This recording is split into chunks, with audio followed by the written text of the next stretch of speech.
Sections में जब हम बात करते हैं तो साइकोलॉजी सेशन हो चुका आपका? हो गया कि नहीं हुआ? तो साइकोलॉजी होने के बाद जनरली हमें लग रहा होगा कि we have sufficient information to be the part of the psychology test, but here something which is very important before appearing in the psychology test is, so in the present scenario it is my personal perception that the source of information for a student is multiple.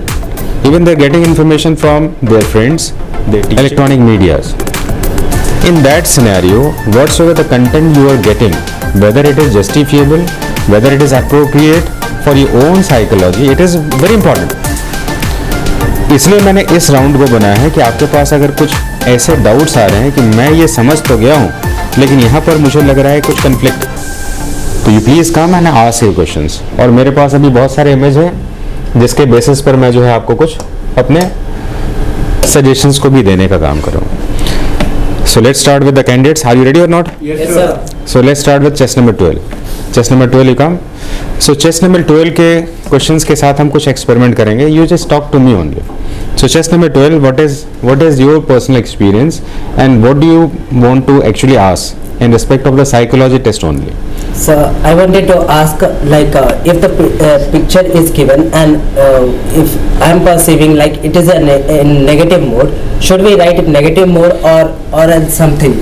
Okay, the question is very clear. I think many of the students used to ask this question कि अगर हमें कुछ ऐसा image दिया जाए जिसमें हमारा perception तो जा रहा है नेगेटिव, लेकिन क्या हमें वो नेगेटिव लिखना चाहिए कि पॉजिटिव लिखना चाहिए? Here many of the psychologist are conflicted, they have their own set of opinion.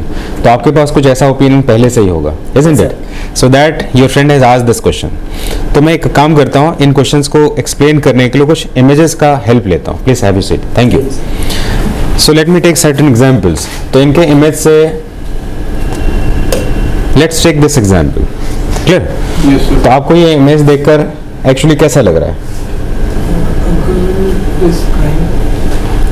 ये कुछ ऐसा ही इमेज है जैसा कि आपके फ्रेंड ने पूछा है क्वेश्चंस। क्लियर है? यानी कि कुछ ऐसा है जो कि चीयरफुल नहीं है, it is towards sad. Clear? मैंने आपको ये बताया है कि कभी भी कोई ऐसा इमेज जिसमें कि इमेजेस कितने तरह के मैंने आपको बताया है? 4 डिफरेंट इमेजेस। सबसे पहले इमेज कौन सा बताया जो क्लियर रहता है? Sad images. दूसरा नहीं, रिस्क के साथ, नेगेटिव से सैड हो गया, रिस्क हो गया, उसके बाद सस्पिशियस हो गया। Suspicious means directly it is not perceived clearly. So when certain questions come in that category, let's take this example. क्या ये sad है? क्या हमें दिख रहा है clear sad? Answer is no. क्या हमारे पास रिस्क दिख रहा है? No, sir. ये सस्पिशियस है। सस्पिशियस मतलब हाँ ना के बीच में। If you come between yes and no, that it is suspicious. Okay, let me give you one example. Suppose you are sitting somewhere else and you are just planning some great achievement. So actually your temperament must be you are thinking. Suppose the girl is going to deliver her speech in the front of Vice Chancellor of the university, and before that she is preparing for that. Suppose you get some image in which the character appears somehow sad. अच्छा, इस sad को हम कैसे represent करें? Various examples are there. एक दो example लेते हैं जिससे कि आप पता करिएगा। Suppose you are going for examination, आप एग्जाम के लिए जा रहे हैं। Then along with that you get the information that your sister or your friend is getting married on that day, but you are unable to join that ceremony, whether you are sad, happy or what. So it means that you are not happy with your friend, marriage of your friend. You are happy for him, but actually you are not able to attend, but actually you are not negative.